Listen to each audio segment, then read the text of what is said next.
tem posnetku se bomo naučili napisati črke F, G in P. Dobro, pa začnimo kar s F.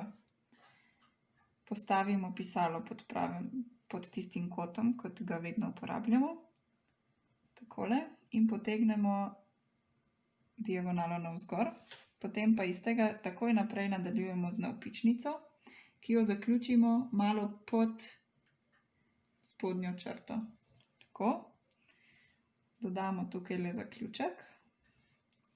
In od tam, kjer smo končali z zaključkom, naredimo en rahel hribček. Takole. Takole. Pa ga zaključimo.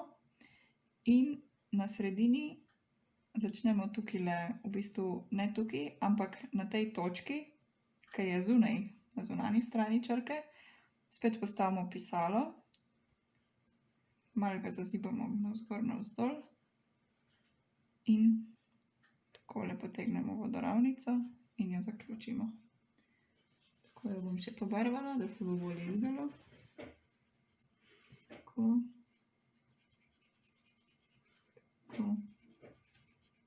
Tako. To je naš F. Zdaj pa G.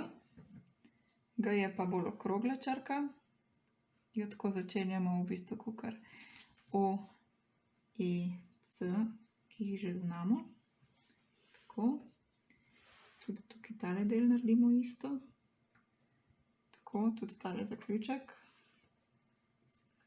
In namesto, da bi tako kot prej, kot tukaj nadaljujemo s črtico, bomo črtico naredili tukajle. Tako. In navpičnico tako, da se poveže s tem zaključkom. Tako in zaključimo takole. Tako. Še tole pobarvam. Pri tem pisalu je problem, ker se ne zaključuje, te poteze se ne zaprejo same od sebe. Ker če bi delali s peresom, ne bi imeli dveh črt, bi imeli samo eno tako debelo potezo, ko je pobarvano. Zdaj pa še črka P. Spet potegnemo tako navpičnico, kakor smo jo potegnili pri F-ju. Tako. Naredimo zaključek. Začnemo isto tukaj, kjer tale zaključek, serif, preseka navpičnico. Tako. Tako. Tako in tukajle malo višje začnemo še s to zadnjo potezo, ki se poveže tukaj skupaj s to zgornjo. In bolj, ko bomo vadili, lepša bo tale okrogla poteza. Včasih se nam zgodi, da pride preveč robata, recimo takole, pride preveč dol. Pa je tukaj tako, kot da bi pa takole napisal, a ne.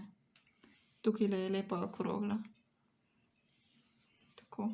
Bom še pobarvala, da vidimo celo črko.